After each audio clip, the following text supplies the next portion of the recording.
Ma mère a annoncé, « Chérie, voici la nouvelle propriétaire de ton appartement », alors qu'elle faisait irruption dans l'appartement avec les valises de ma sœur. Je prends ta chambre pour ta sœur, alors jette toutes tes affaires immédiatement. Ma famille a déclaré en me jetant une veste au visage. C'est à ce moment-là que j'ai souri et dit. Je m'appelle Grace. J'ai 28 ans et je vis dans un appartement tranquille en ville. J'étais assise sur mon canapé, une tasse de café chaud à la main, quand le verrou a cliqué. Je n'avais donné de clé à personne récemment, mais ma mère n'a jamais eu besoin de permission pour ruiner ma tranquillité. La porte s'est ouverte en claquant violemment contre le mur.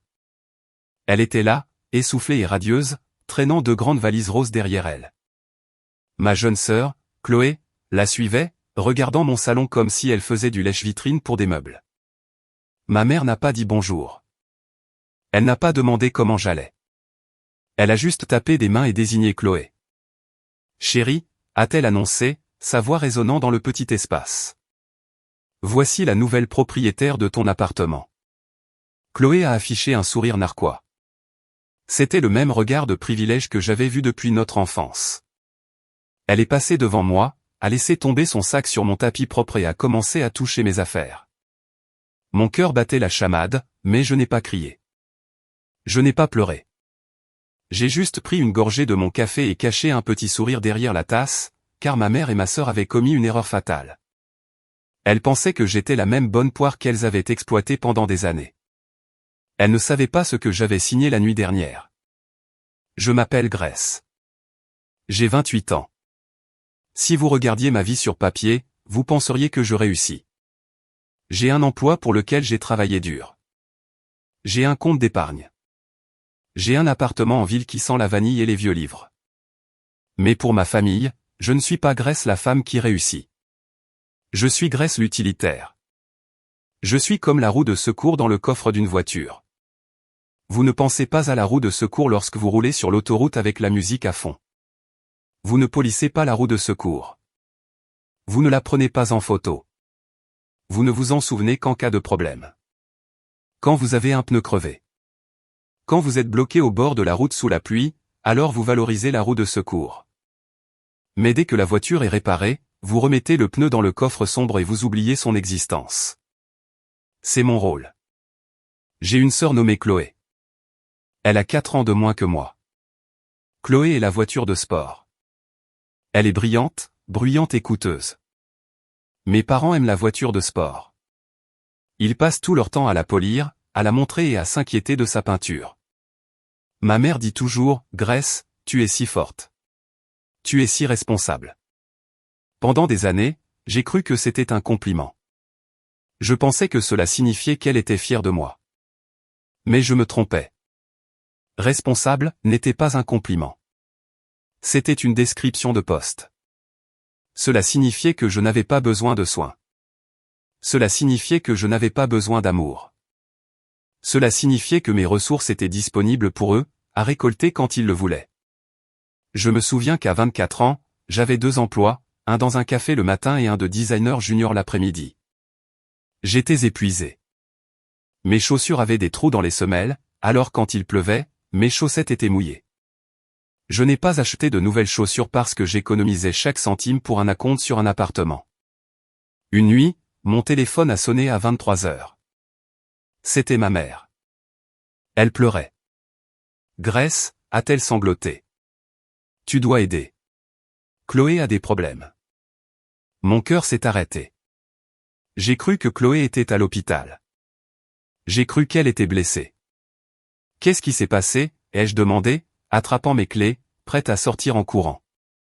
Elle a mis sa voiture dans un fossé, a dit ma mère. Elle va bien, Dieu merci. Mais le dépanneur veut 300 $ en espèces pour la sortir, sinon il va la signaler à la police. Chloé a eu. Elle a un peu trop bu. Grace, elle ne peut pas avoir de casier judiciaire. Cela ruinerait son avenir. Je peine à payer mon loyer, maman, ai-je dit doucement. S'il te plaît, a supplié ma mère. Tu as des économies. Je sais que tu en as. Tu es toujours si doué avec l'argent. N'aimes-tu pas ta sœur? Veux-tu qu'elle aille en prison? C'était l'arme qu'elles utilisaient toujours. La culpabilité. Si je disais non, je n'étais pas seulement égoïste. J'étais une mauvaise sœur. J'étais la méchante. Alors, j'ai conduit sous la pluie. J'ai payé l'homme. Chloé n'a même pas dit merci. Elle était assise sur le siège passager de la voiture de ma mère, naviguant sur son téléphone, l'air ennuyé. Quand j'ai remis l'argent, ma mère a serré Chloé dans ses bras, pas moi. Oh, ma pauvre chérie, a-t-elle roucoulé à Chloé. Tu as dû avoir si peur. Je suis resté là, les chaussettes mouillées, $300 plus pauvre, invisible. C'est devenu le schéma de ma vie, la banque de graisse, le service de graisse. Je les ai aidés à payer un nouveau chauffe-eau quand le leur est tombé en panne. J'ai corrigé les essais universitaires de Chloé parce qu'elle n'avait pas la patience de les écrire. J'ai conduit mon père à ses rendez-vous de physiothérapie pendant 6 semaines parce que ma mère ne supportait pas le trafic. J'ai fait tout cela parce que je pensais que si j'étais assez utile, il finirait par m'aimer. Je pensais que si je versais assez d'argent dans le compte familial, un jour je pourrais faire un retrait. Mais la famille ne fonctionne pas comme une banque. L'appartement dans lequel je vis maintenant est la seule chose qui est vraiment à moi. Je l'ai trouvé il y a 3 ans. C'était un désordre quand j'ai emménagé. Les murs étaient d'un jaune maladif. Les sols étaient rayés, mais il avait de grandes fenêtres et il était en ville, loin des banlieues où vivaient mes parents. Je l'ai aménagé moi-même. J'ai poncé les sols à 4 pattes jusqu'à ce que mes jointures saignent. J'ai peint les murs d'un blanc crémeux doux. J'ai acheté des plantes, des fougères, des succulentes et un grand figuier dans le coin. J'en ai fait un sanctuaire. Mes parents le détestaient. C'est trop petit, a dit mon père quand il est venu. C'est trop loin, a déploré ma mère. C'est ennuyeux, a dit Chloé. Il n'y a pas de couleur. Ça ressemble à une salle d'attente de dentiste. Ils l'insultaient, mais ils aimaient l'utiliser. Quand ils venaient en ville pour faire du shopping, ils jetaient leurs sacs dans mon salon. Ils utilisaient ma salle de bain et tout mon savon pour les mains coûteux. Ils buvaient mon café et se plaignaient que je n'avais pas le bon type de sucre. Ils traitaient ma maison comme une aire de repos publique. Mais dernièrement, quelque chose avait changé. Chloé avait décidé de devenir une influenceuse. Elle passait toute la journée à faire des vidéos sur son téléphone. Elle parlait d'esthétique et de style de vie. Elle a commencé à se plaindre que sa chambre chez mes parents était moche et peu cool. Elle a commencé à faire des commentaires sur mon appartement. La lumière ici est vraiment bonne, a-t-elle dit un jour, regardant mon salon comme si elle le mesurait. Oui, a-t-elle dit à ma mère. Je pourrais filmer du très bon contenu ici. Je n'y ai pas beaucoup réfléchi à l'époque. Je pensais juste qu'elle était Chloé, jalouse de tout ce qui n'était pas à elle. Je ne savais pas qu'elle semait des graines.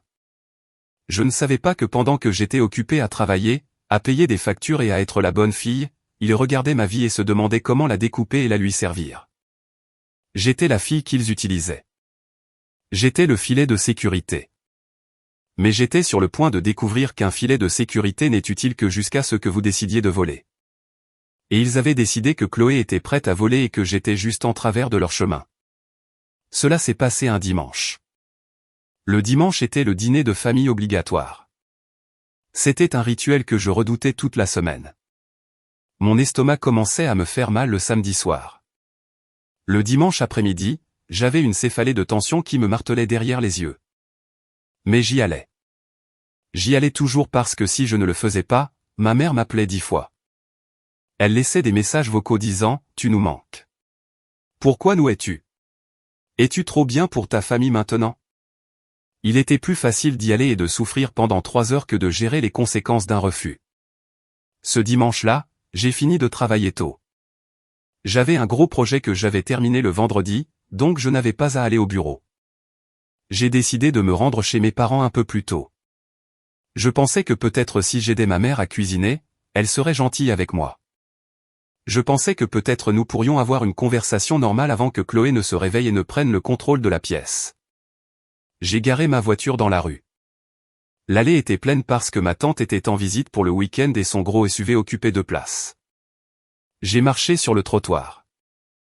Les feuilles brunissaient et craquaient sous mes bottes. C'était un après-midi froid et gris. La porte d'entrée était déverrouillée. Elle l'était toujours. Mes parents vivaient dans un quartier sûr et tranquille où rien de grave n'arrivait jamais. Du moins, rien de grave que l'on puisse voir de la rue. J'ai ouvert la porte doucement. Je ne voulais pas me faufiler. Je ne voulais juste pas la claquer. Je suis entré dans le couloir. La maison sentait le rôti de bœuf et les oignons. C'était une odeur lourde et suffocante. J'enlevai mon manteau quand je les ai entendus. Ils étaient dans la cuisine. Ma mère, mon père et Chloé. Ils riaient. Ce n'était pas un rire agréable. Ce n'était pas le son d'une famille appréciant une blague. C'était un rire de complot. C'était le son de personnes qui pensent avoir réussi quelque chose d'ingénieux. J'ai figé. Ma main s'est arrêtée à mi-chemin du porte-manteau. Un sentiment d'angoisse froide m'a envahi. C'est honnêtement parfait, maman, a dit Chloé. Sa voix était forte et excitée. L'emplacement est exactement ce dont j'ai besoin. C'est juste à côté des boutiques. Je peux aller à la salle de sport à pied. Et le mur de briques dans le salon. Ça va être tellement beau comme arrière-plan pour mes vidéos. Je vais devenir viral. Mon cœur a manqué un battement. Mur de briques. Mon appartement avait un mur de briques. C'était l'une des raisons pour lesquelles je l'avais loué. Je sais, chérie, a dit ma mère. Sa voix était dégoulinante de cette affection sucrée qu'elle n'utilisait que pour Chloé. Tu le mérites. Tu as été si malheureuse ici en banlieue. Tu es une citadine. Tu as besoin d'être là où ça bouge. Mais maman, a gémi légèrement Chloé. Et si elle dit non? Tu sais comment elle est avec ses affaires. Elle est si coincée. Ne t'inquiète pas pour Grace, a dit ma mère. La façon dont elle a prononcé mon nom m'a rendu malade. Elle l'a dit avec tant de dédain. Comme si j'étais une mouche qu'elle chassait. Grace fera ce que je lui dis de faire. Elle le fait toujours. Je suis resté dans le couloir, incapable de respirer. Je me suis pressé contre le mur, écoutant. Mais Franck est inquiet, a poursuivi ma mère. N'est-ce pas, Franck? Je ne pense juste pas que ce soit juste, Martha, a dit mon père. Sa voix était basse et faible. C'est son appartement. Elle paie pour ça. Elle y vit depuis 3 ans. Et alors, a claqué ma mère. Nous l'avons aidé avec la compte, n'est-ce pas? Techniquement, cela en fait un investissement familial. Nous y avons des droits. Et d'ailleurs, regarde sa vie, Franck. Que fait-elle? Elle va au travail. Elle rentre chez elle. Elle lit des livres. Elle est ennuyeuse. Elle est ennuyeuse. Le mot flottait dans l'air comme de la fumée. Grace n'a pas besoin d'un appartement de 2 chambres en ville, a poursuivi ma mère. Elle est seule. Elle est célibataire. Elle ne fait rien de sa vie. Chloé a du potentiel. Chloé va de l'avant. Chloé a besoin de cet appartement pour lancer sa carrière. Grace ne fait que prendre de la place. J'ai senti des larmes me piquer les yeux, chaudes et brûlantes. Étais-je cela pour eux? Un gaspillage d'espace? Nous lui dirons simplement que nous avons des problèmes d'argent, a dit ma mère, complotant ma destruction aussi désinvoltement qu'elle coupait des légumes. Je lui dirai que nous pourrions perdre la maison si nous ne louons pas son ancienne chambre ici. Je pleurai un peu. Elle ne supporte pas de me voir pleurer. Elle paniquera. Elle proposera de revenir à la maison pour nous sauver. C'est gagnant-gagnant. Elle économise de l'argent. Nous la remettons sous notre toit où nous pouvons la surveiller et Chloé obtient l'appartement en ville. Mais le bail, a dit mon père, n'expire-t-il pas bientôt?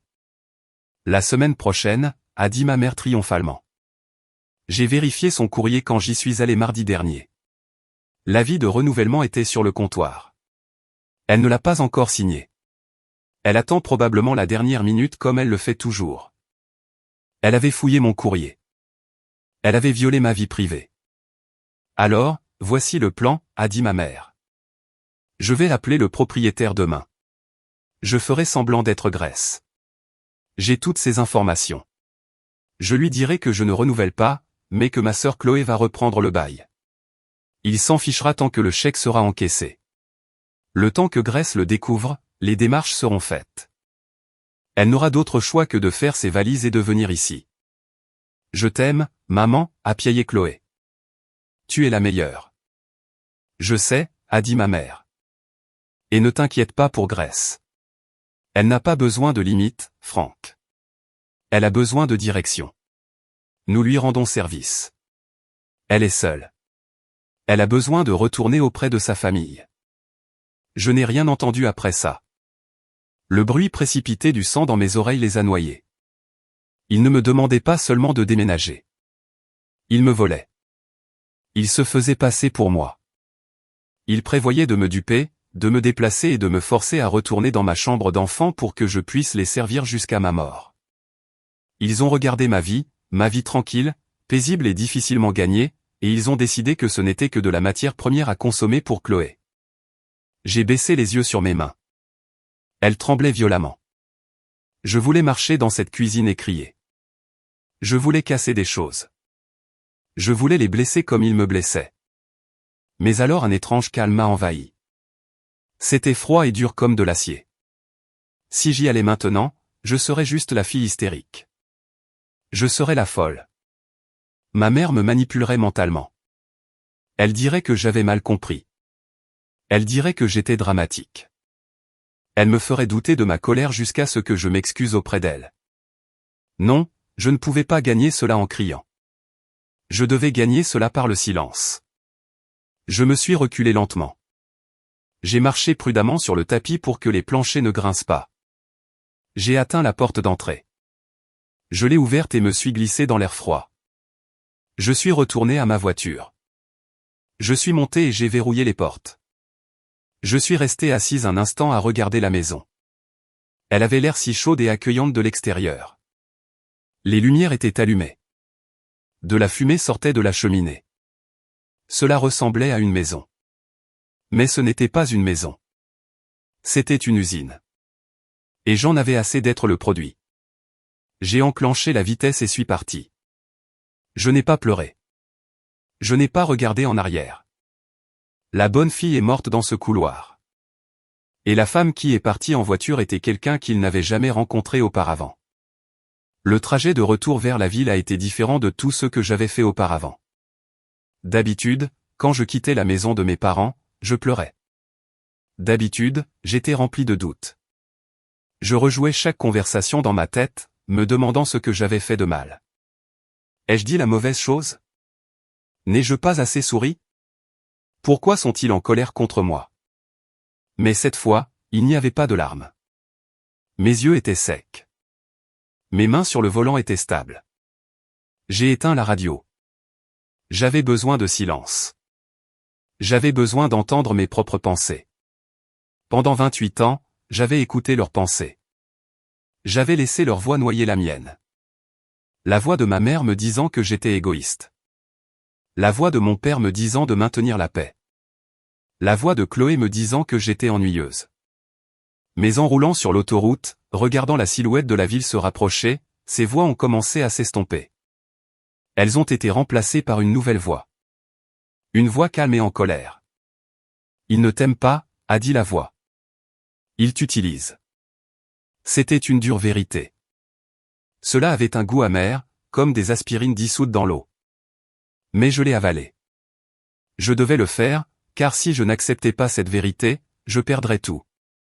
Je suis entré dans le parking souterrain de mon immeuble.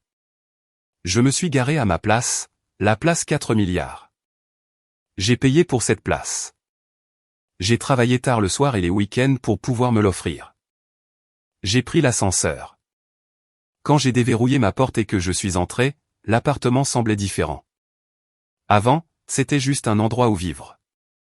Maintenant, c'était un champ de bataille. J'ai marché jusqu'au centre du salon. J'ai regardé le mur de briques, celui que Chloé voulait utiliser pour ses vidéos. J'ai regardé le tapis gris, celui qu'elle voulait jeter à la poubelle. J'ai regardé ma cuisine où je préparais mon café chaque matin en paix. Il voulait prendre cela. Il voulait m'effacer de ma propre maison. Il voulait emballer ma vie dans des cartons et me repousser dans une chambre d'enfant en banlieue juste pour que Chloé puisse jouer à la citadine pendant quelques mois jusqu'à ce qu'elle s'ennuie.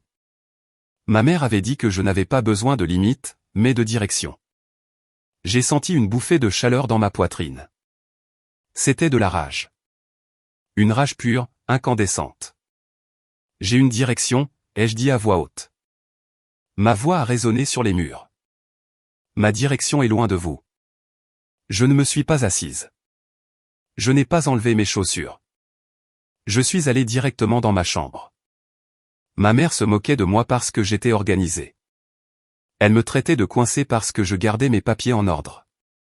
Elle me traitait d'ennuyeuse parce que je classais mes factures au lieu de les jeter dans un tiroir. Mais à ce moment-là, être ennuyeuse allait me sauver la vie. J'ai ouvert le tiroir du bas de mon classeur métallique. J'ai sorti le dossier suspendu bleu étiqueté « Bail logement légal ». Je me suis assise en tailleur sur le sol et j'ai ouvert le dossier. Il était là, le contrat de location original que j'avais signé il y a 3 ans. Je me suis souvenu de ce jour. Je me souviens d'être assise dans le bureau de Monsieur Henderson. Monsieur Henderson était un homme plus âgé, très grincheux et méfiant. Il venait d'expulser un locataire qui avait détruit l'appartement, fait des trous dans les murs, taché les tapis, cassé les fenêtres. Monsieur Henderson avait hésité à me louer. « Vous êtes jeune » avait-il dit. « Les jeunes sont bruyants. Les jeunes font des fêtes. »« Je ne fais pas de fêtes » lui avais-je dit. « Je travaille, je lis, je dors. Je veux une maison, pas un club. » Il m'avait observé attentivement. Il avait vérifié ma cote de crédit. Elle était parfaite. Il avait vérifié mes antécédents professionnels. Ils étaient solides. Finalement, il a accepté. Et parce qu'il voulait de la stabilité, parce qu'il ne voulait pas avoir à trouver un nouveau locataire chaque année, il avait ajouté une clause spéciale au contrat. Ma mère avait raison sur une chose. La durée actuelle du bail se terminait dans 7 jours. Si je ne faisais rien, le contrat expirait. Mais elle ne connaissait pas les petits caractères. Elle ne connaissait pas la conversation que j'avais eue avec Monsieur Henderson il y a 3 ans. J'ai feuilleté les pages. Page 1. Page 2. Page 3. Mon doigt a tracé le petit texte noir et puis je l'ai trouvé. Clause 22. Option de renouvellement. Le texte était simple. Il n'était pas écrit dans un jargon juridique confus. Il était direct. La locataire, Grace Miller, conserve le droit exclusif de premier refus de renouveler ce contrat de location pour une durée supplémentaire allant jusqu'à 36 mois, soit 3 ans. Cette option doit être exercée par écrit avant la date d'expiration de la durée actuelle. Le propriétaire convient que le loyer n'augmentera pas de plus de 2% par an pendant cette période de renouvellement. Je l'ai relu. Droit exclusif? Cela signifiait que Monsieur Henderson ne pouvait pas dire non. Cela signifiait que ma mère ne pouvait pas me surenchérir. Cela signifiait que tant que je signais un morceau de papier et lui remettais un chèque avant dimanche prochain, cet appartement était à moi. À moi, pas à Chloé, pas à mes parents.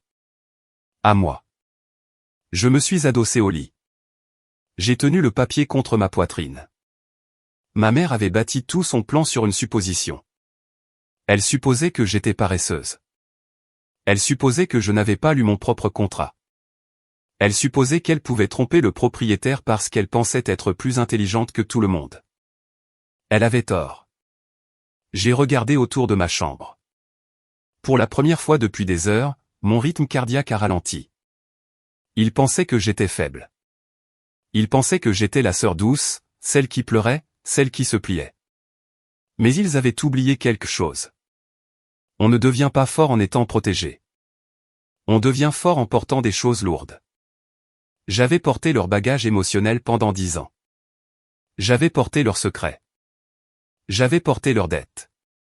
J'étais plus forte qu'ils ne pouvaient l'imaginer parce que ce sont eux qui m'avaient mis le poids sur les épaules. Je me suis levé. J'ai posé le bail sur mon bureau.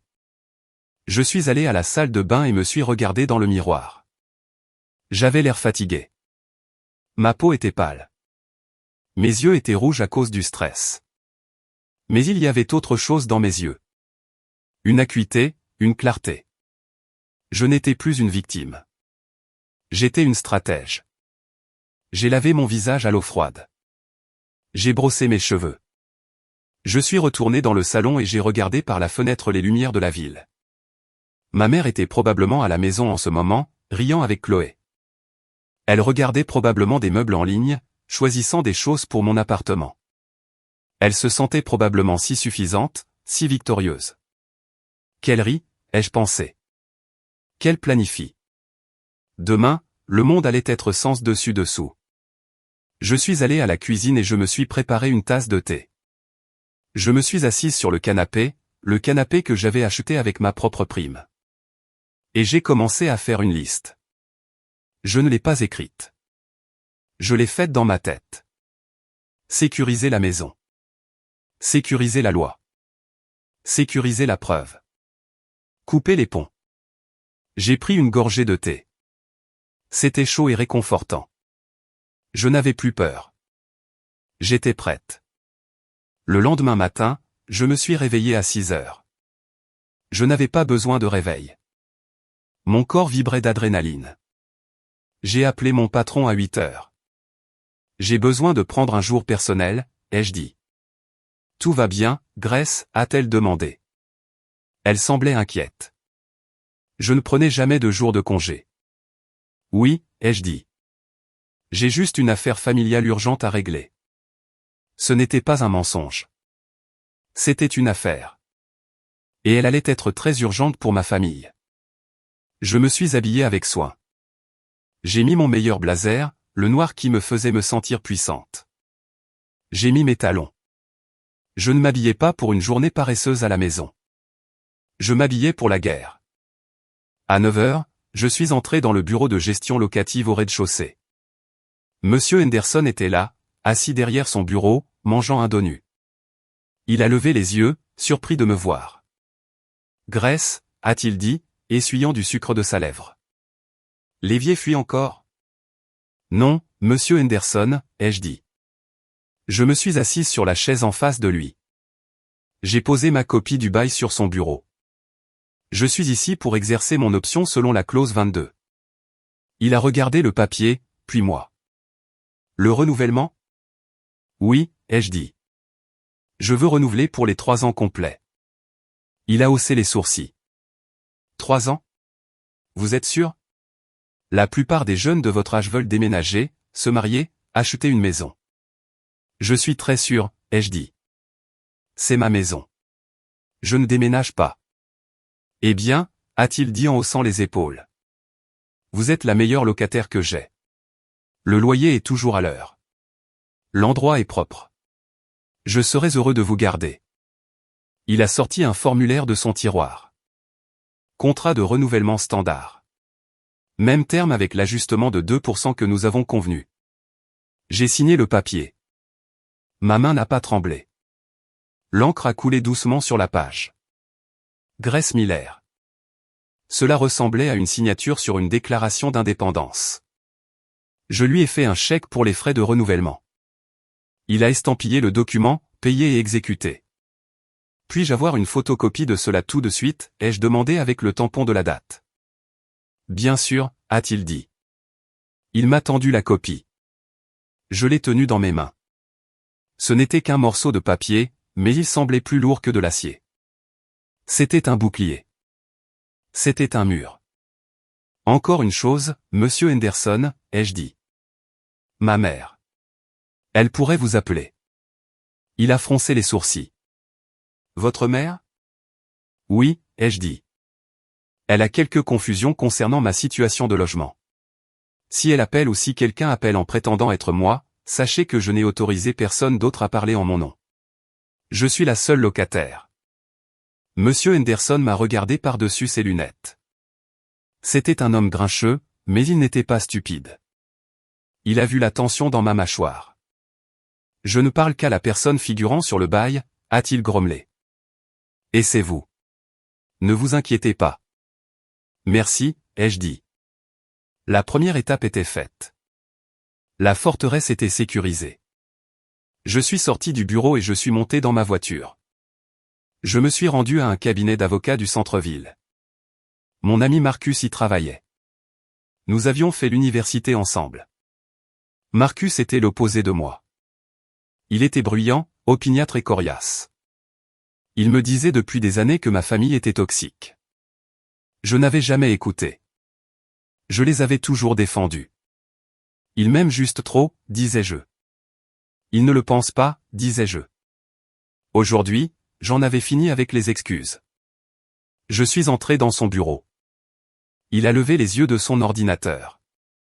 Grace, a-t-il dit, qu'est-ce que tu fais ici? Tu as l'air intense.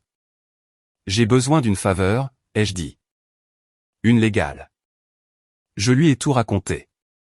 Je lui ai parlé de la conversation que j'avais surprise. Je lui ai parlé de leur plan de se faire passer pour moi. Je lui ai parlé de la direction que ma mère pensait que je devais prendre. Marcus a écouté. Il n'a pas interrompu, mais j'ai vu son visage devenir de plus en plus sombre. Sa mâchoire s'est crispée. Quand j'ai eu fini, il a claqué sa main sur le bureau. C'est incroyable, a-t-il dit. Je savais qu'ils étaient mauvais, Grace, mais ça. C'est de la fraude. C'est une conspiration. Je sais, ai-je dit. Je ne suis pas là pour les poursuivre en justice. Pas encore. Je veux juste m'assurer qu'ils ne peuvent pas rester. Tu veux un avis d'intrusion, a-t-il dit, ce n'était pas une question. Oui, ai-je dit. Je veux une lettre formelle. En-tête juridique. Gros mot.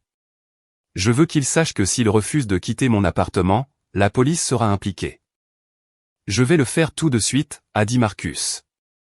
Il a commencé à taper frénétiquement. Je vais citer le code pénal. Je vais le rendre effrayant. Ils doivent avoir peur. Grace, les gens comme ça ne respectent que le pouvoir. 10 minutes plus tard, je suis sorti avec une enveloppe scellée. À l'intérieur se trouvait une mise en demeure de cesser et de s'abstenir et un avis d'interdiction de pénétrer. Elle était adressée à mes parents et à ma sœur. La deuxième étape était faite. J'avais la loi de mon côté. Je me suis rendu au magasin d'électronique. J'ai parcouru l'allée des caméras de sécurité. Je ne voulais pas une minuscule caméra espion. Je ne voulais pas me cacher. Je voulais qu'ils sachent que je regardais. J'ai acheté une caméra qui se montait au mur. Elle avait un microphone. Elle avait un capteur de mouvement. Et surtout, elle avait une lumière rouge clignotante quand elle enregistrait. Je suis rentré chez moi et je l'ai installée immédiatement. Je l'ai placée juste à l'intérieur de l'entrée, à hauteur des yeux. Je l'ai connectée à mon téléphone. Je suis sorti dans le couloir puis je suis rentré. Mon téléphone a vibré. Mouvement détecté. Porte d'entrée. J'ai regardé le clip vidéo. L'image était nette. L'audio était clair. Si ma mère mentait, la caméra le capterait. Si Chloé criait, la caméra l'entendrait. S'ils essayaient de manipuler la vérité plus tard, j'aurais le fichier. La troisième étape était faite. J'avais la preuve. Maintenant venait la partie la plus difficile, la partie émotionnelle. J'ai regardé autour de mon appartement. J'ai vu les quelques objets que ma famille m'avait donnés au fil des ans. Il y avait une lampe dans un coin. Ma mère l'avait achetée à une vente de garage pour 5 $. Elle me l'avait offerte pour mon anniversaire il y a 3 ans. C'est vintage, avait-elle dit. Elle était laide et l'interrupteur était cassé, mais je l'avais gardée parce que je me sentais coupable de la jeter. Il y avait un mixeur dans la cuisine. Chloé me l'avait donné pour Noël. La boîte avait été ouverte. Il y avait encore des résidus de smoothie à l'intérieur quand je l'ai déballé. Elle l'avait utilisé pendant un mois, s'en était lassée et me l'avait emballé. Il y avait de vieilles serviettes dans le placard. Mes parents avaient acheté de nouvelles serviettes douces pour eux-mêmes et m'avaient donné leurs vieilles serviettes rêches. Celles-ci sont encore bonnes, avait dit mon père. Ne sois pas gaspilleuse. J'ai attrapé une boîte en carton dans mon placard. J'ai débranché la lampe et l'ai mise dans la boîte. J'ai mis le mixeur sale dans la boîte. J'ai mis les serviettes rêches dans la boîte. J'ai fait le tour de l'appartement à la recherche de toute autre chose. Une photo encadrée de la famille où j'étais au fond, à moitié cachée. Une écharpe bon marché que ma tante avait laissée et que ma mère m'avait dit de garder. J'ai tout emballé. Ce n'étaient pas des cadeaux. C'étaient des restes. C'étaient les restes de leur vie qu'ils me donnaient parce qu'ils ne pensaient pas que je méritais quoi que ce soit de neuf. J'ai porté la boîte jusqu'à ma voiture. C'était lourd, mais mon cœur se sentait plus léger à chaque pas. Je me suis rendu chez mes parents. Je savais qu'ils étaient au travail. Chloé était probablement en train de faire du shopping ou de se faire les ongles. Je me suis garé dans l'allée. Je me suis dirigé vers le porche. J'ai posé la boîte juste devant la porte. Je n'ai pas laissé de mots. Je n'en avais pas besoin. Le message était clair, je vous rends vos ordures. Je ne veux plus de vos restes. Je suis retourné dans ma voiture et je suis parti. Je suis retourné à mon appartement. J'ai fermé la porte à clé. J'ai enclenché le pen dormant. Je me suis assise sur mon canapé. L'appartement était silencieux. Le soleil commençait à se coucher, projetant de longues ombres sur le sol. J'ai vérifié mon téléphone. Il était 16h30. Ma mère m'avait encore envoyé un SMS. Presque là. Prépare-toi. J'ai regardé le message et je n'ai rien ressenti. Pas de panique, pas de peur, pas de culpabilité. J'étais une araignée assise au centre de sa toile. J'avais construit la toile solide. J'avais renforcé la soie. Elle venait pour me détruire.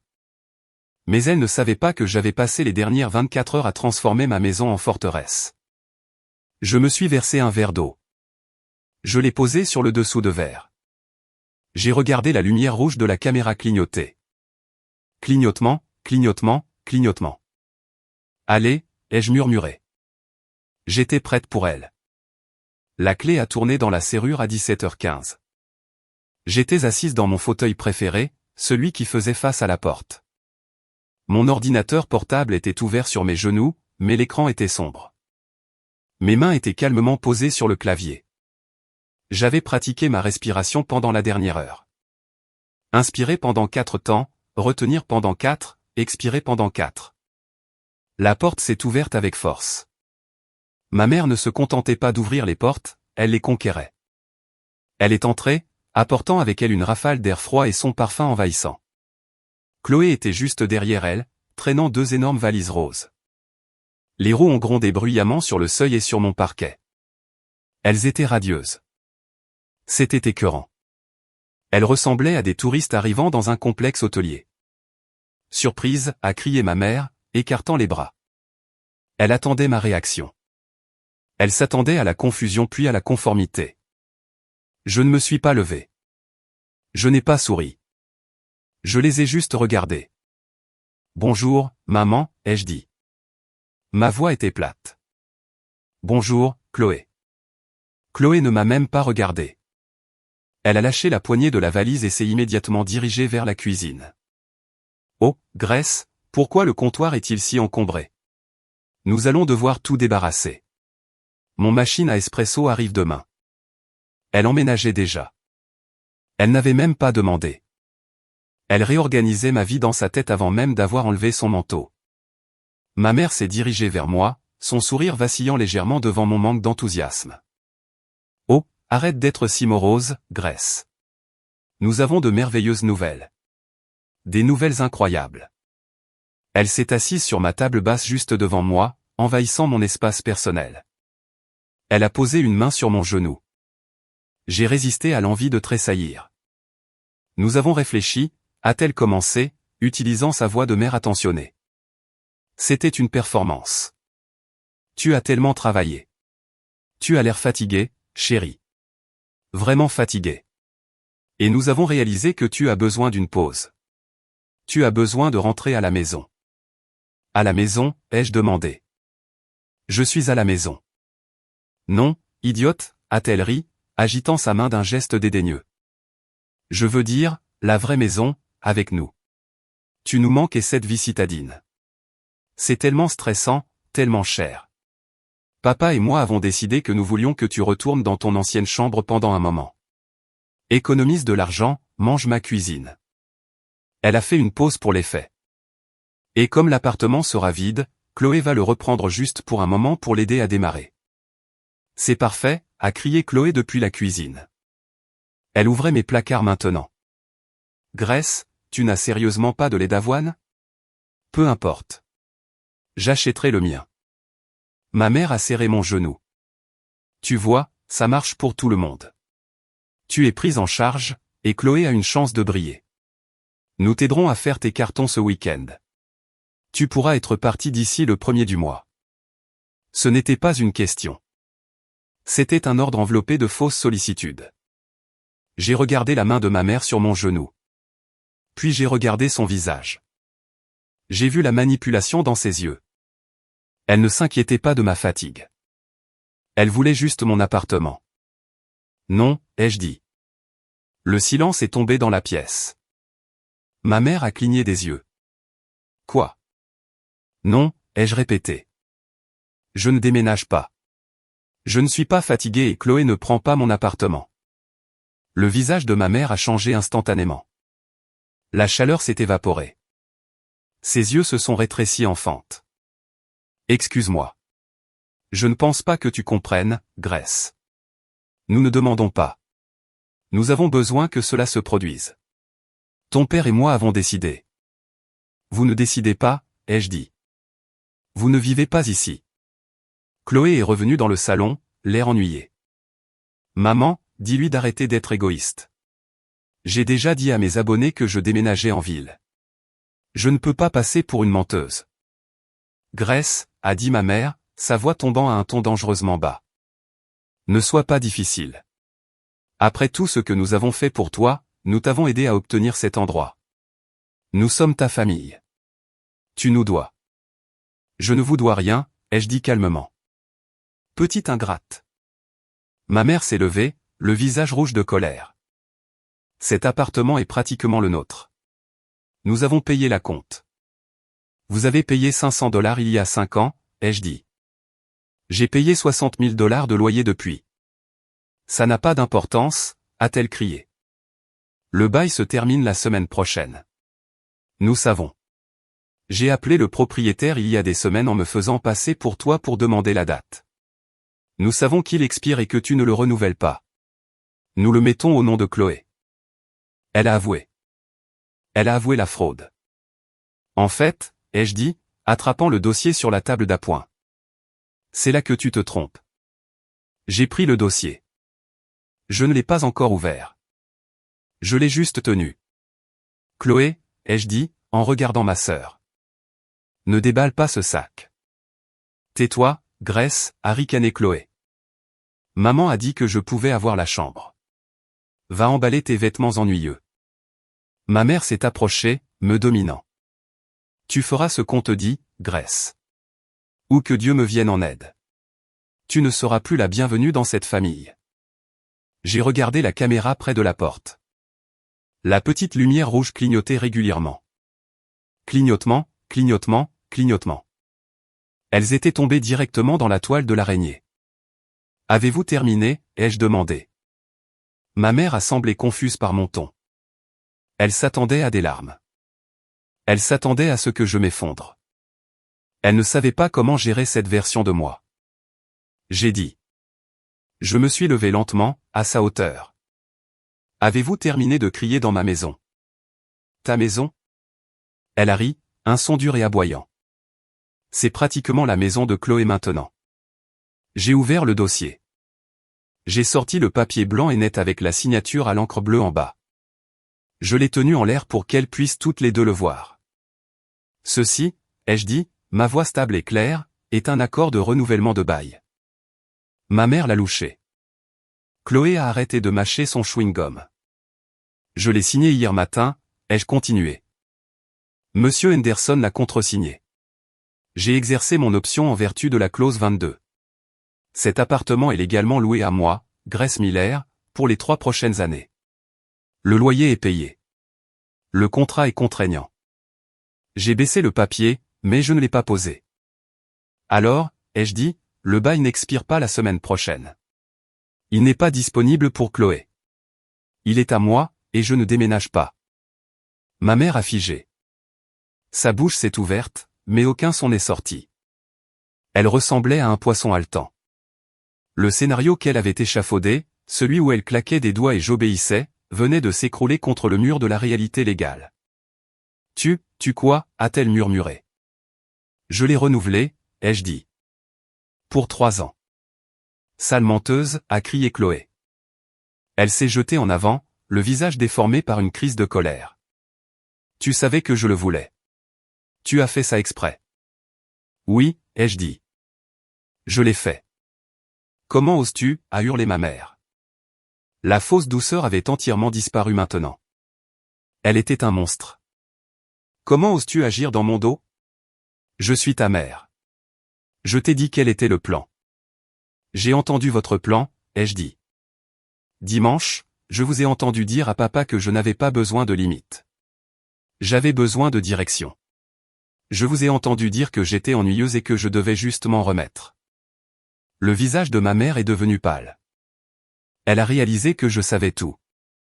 Alors, ai-je continué. J'ai décidé de me donner une direction. La direction est de rester ici.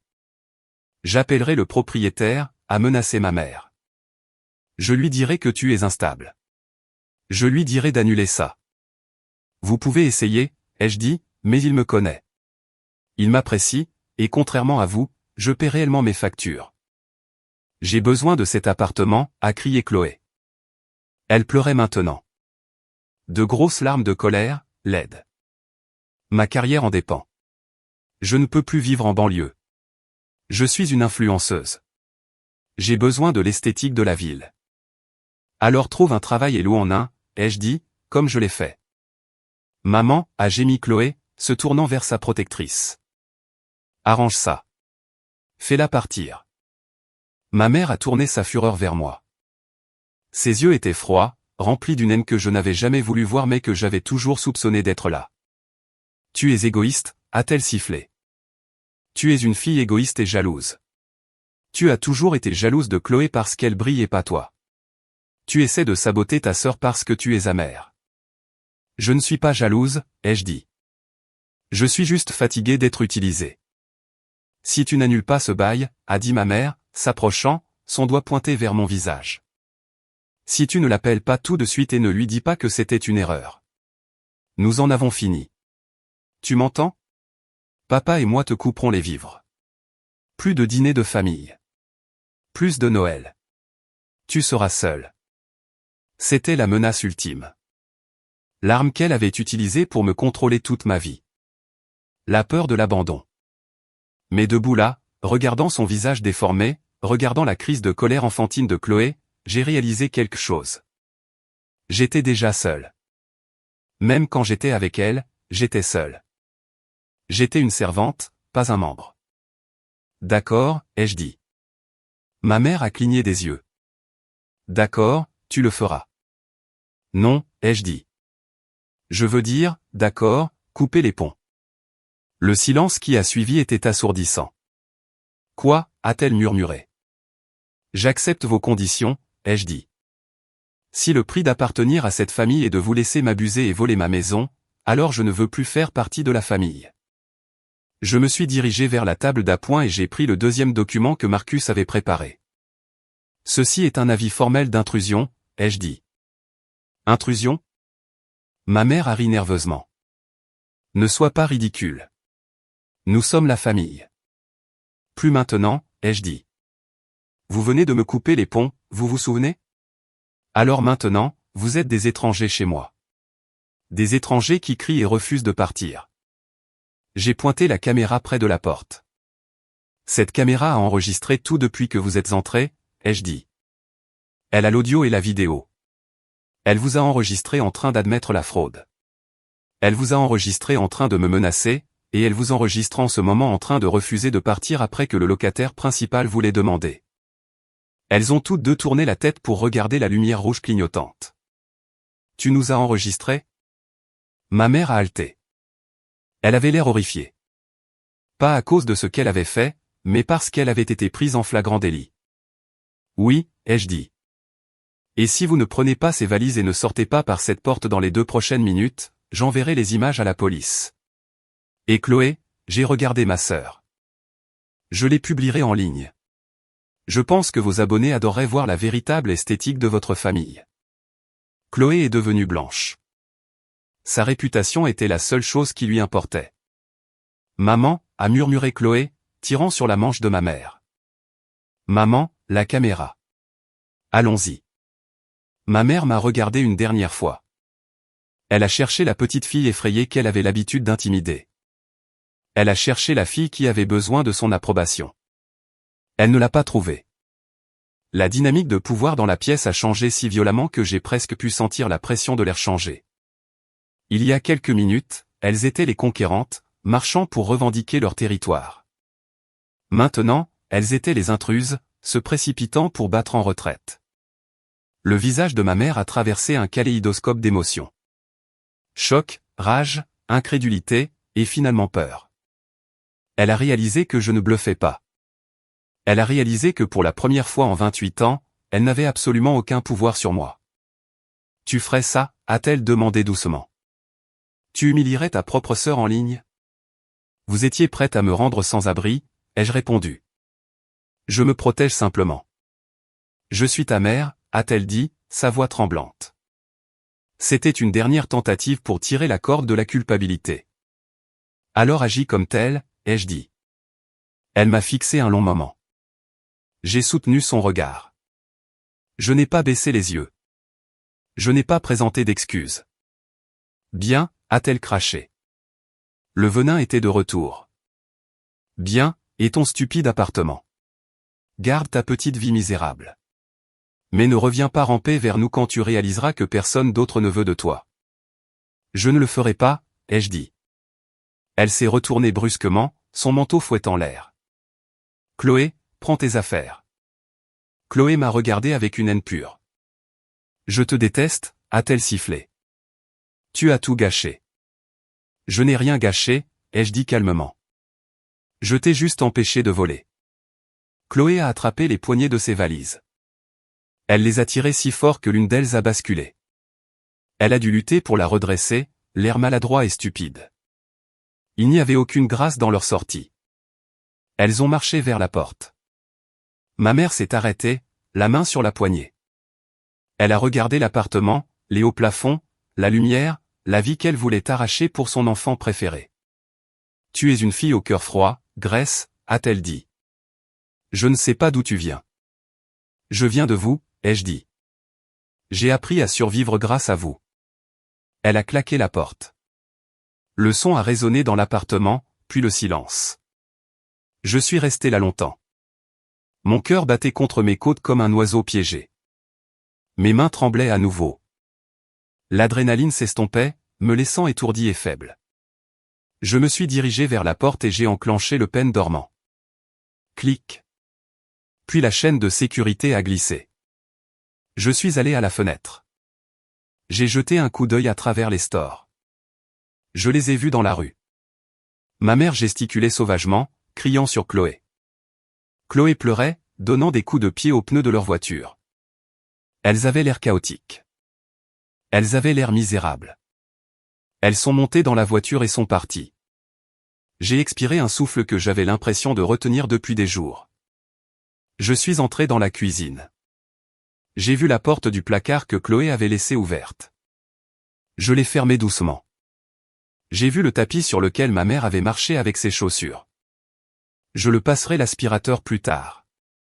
J'étais seul, mais ce n'était pas le sentiment de solitude que ma mère avait prédit. Ce n'était pas froid. Ce n'était pas effrayant. Cela semblait spacieux. L'air dans l'appartement semblait plus pur. Le poids écrasant de la tante, l'anxiété constante de ce qu'elle voudrait ensuite, tout avait disparu. J'ai réalisé qu'elles avaient raison sur une chose. J'étais ennuyeuse pour elles parce que je ne fournissais pas de drame. Je fournissais de la stabilité. Et elles détestaient que j'utilise cette stabilité pour moi-même au lieu de pour elles. Je suis allé au réfrigérateur et je me suis versé un verre d'eau froide. Je l'ai bu, debout au milieu de ma cuisine. Mon téléphone a commencé à vibrer sur le comptoir. Appel entrant. Papa. J'ai regardé l'écran. Mon père, le facilitateur, celui qui les regardait planifier mon expulsion et ne disait rien. Celui qui restait là pendant que j'étais traité comme une servante. Il appelait probablement pour me culpabiliser. Pour me dire que j'avais vexé maman. Pour me demander de m'excuser et d'arranger les choses comme je le faisais toujours. J'ai regardé le téléphone vibrer. Buzz. Buzz, buzz. Je n'ai pas décroché. Je n'ai pas non plus refusé. Je l'ai laissé sonner jusqu'à ce qu'il s'arrête. Puis j'ai fait quelque chose que j'aurais dû faire il y a des années. Je suis allé dans mes contacts. Maman, bloquez le contact. Chloé, bloquez le contact. Papa, bloquez le contact. J'ai posé le téléphone. Le silence est revenu. Et cette fois, il ressemblait à de la musique. Les semaines suivantes ont été étranges. C'était comme réapprendre à marcher après avoir retiré un plâtre. Ma jambe était faible, mais elle était libre. Je m'attendais toujours à ce que le pire arrive. Je m'attendais toujours à ce que la police se présente ou que Monsieur Henderson change d'avis ou que ma famille apparaisse à ma porte avec un bélier, mais ils ne l'ont pas fait. L'avis d'intrusion que Marcus leur avait envoyé par courrier recommandé a probablement aidé. Il m'a dit qu'il avait inclus une lettre d'accompagnement expliquant les conséquences légales du harcèlement. Il a dit que ma mère avait appelé son bureau en hurlant, mais il a simplement raccroché. Le silence de leur part était absolu. Et dans ce silence, j'ai commencé à guérir. J'ai réalisé à quel point j'avais dépensé d'énergie à gérer leurs émotions. Chaque jour, un pourcentage de ma capacité cérébrale avait été dédié à anticiper les crises familiales. Maman est-elle en colère aujourd'hui? Chloé a-t-elle besoin d'argent? Ai-je oublié l'anniversaire de papa? Maintenant, cette capacité de traitement était libre. J'ai commencé à mieux dormir. Les céphalées de tension chronique que j'avais tous les dimanches après-midi ont disparu. J'ai regardé mon appartement différemment. Avant, c'était une cachette. Maintenant, c'était une forteresse. C'était un royaume. Un soir, j'arrosais mes plants de tomates sur le balcon. Le soleil se couchait, peignant la silhouette de la ville dans des tons de violet et d'or.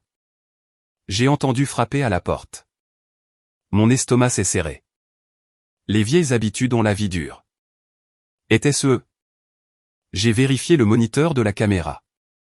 C'était un livreur. J'ai ri à gorge déployée. Un vrai rire franc. J'ai ouvert la porte et pris le colis. Un nouvel ensemble de coussins en velours que j'avais commandé. Non pas parce que j'en avais besoin, mais parce que je les voulais parce qu'ils étaient bleus et que ma mère détestait le bleu. Je me suis assise sur mon canapé avec mes nouveaux coussins. J'ai pensé à Chloé. Je me suis demandé où elle était. Probablement toujours dans son ancienne chambre à se plaindre de l'éclairage. Probablement à faire des vidéos sur la difficulté de sa vie. Je ne la haïssais pas. J'ai réalisé, étonnamment, que je ne haïssais pas non plus ma mère. Je les plaignais. Elles étaient prises au piège d'un cycle de besoins et de manipulation. Elles étaient comme des seaux percés. Peu importe la quantité d'amour, d'argent ou d'aide que l'on y versait, elles ne seraient jamais pleines. Elles seraient toujours vides et exigeantes. J'étais sorti du seau. Je n'étais plus l'eau. J'étais solide. Je suis allé à mon bureau. J'ai ouvert mon ordinateur portable. J'avais envisagé de suivre un cours de conception UX. Je l'avais reporté pendant 2 ans parce que c'était cher et que je devais économiser pour les urgences familiales. Je me suis connecté au site web. Les frais de scolarité s'élevaient à $3000. J'ai vérifié mon compte en banque. L'argent était là. L'argent que je n'avais pas dépensé pour les réparations de la voiture de Chloé. L'argent que je n'avais pas prêté à ma mère. J'ai cliqué sur « S'inscrire ». J'ai ressenti un élan d'excitation. C'était la première décision que j'avais prise purement pour moi-même en une décennie. Je n'étais plus une fille. Pas de la manière dont il le définissait. J'étais juste Grace. Et pour la première fois, Grace était suffisante. 3 mois se sont écoulés. C'était un mardi pluvieux. Je rentrais du travail, tenant un parapluie rouge. J'ai tourné au coin de ma rue et j'ai vu une voiture familière garée en face de mon immeuble. C'était la berline de mon père. Je me suis arrêté. Mon cœur a fait un petit battement, mais ce n'était pas la panique d'avant. C'était juste de la prudence. Mon père se tenait près de la voiture sous un parapluie noir. Il avait l'air plus vieux, plus fatigué. Il m'a vu. Il a fait un pas en avant, puis s'est arrêté. Il n'est pas venu à la porte. Il a respecté la limite. Ou peut-être avait-il juste peur de la caméra. Je me suis tenu là sur le trottoir, à 6 mètres de lui. Grace, a-t-il appelé. Sa voix a été engloutie par la pluie. Je ne me suis pas rapproché. Bonjour, papa. Ta mère s'ennuie de toi, a-t-il dit. C'était le script? Toujours le script? Non, elle ne s'ennuie pas, ai-je dit.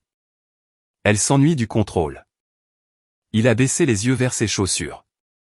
Il savait que j'avais raison. C'était un homme faible, mais pas stupide. Elle a du mal, a-t-il dit. Chloé est difficile à vivre. J'ai presque souri. Bien sûr qu'elle l'était. Sans moi pour absorber la toxicité, elles se retournaient l'une contre l'autre. La dynamique avait changé. Maintenant, elles devaient faire face au monstre qu'elles avaient créé. Ce n'est plus mon problème, papa, ai-je dit. Nous voulons juste que tu viennes dîner, a-t-il plaidé. Juste un dîner pour parler. Je l'ai regardé. Je me suis souvenu de l'homme qui m'avait appris à faire du vélo.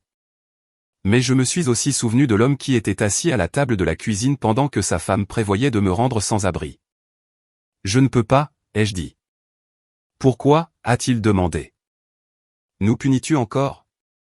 Non, ai-je dit doucement. Je me protège. Il y a une différence. Il m'a regardé, m'a vraiment regardé à travers la pluie.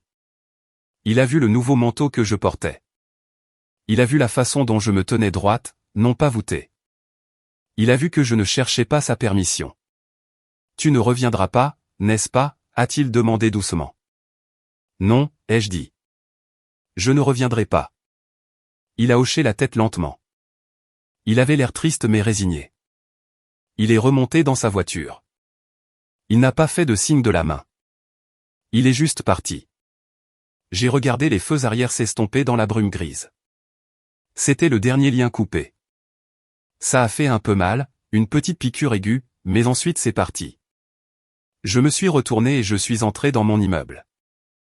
J'ai pris l'ascenseur jusqu'au 4e étage. J'ai descendu le couloir. J'ai atteint ma porte. Appartement 4 milliards. Mon nom était sur la petite étiquette de l'interphone. Grace Miller. J'ai déverrouillé la porte. Je suis entré.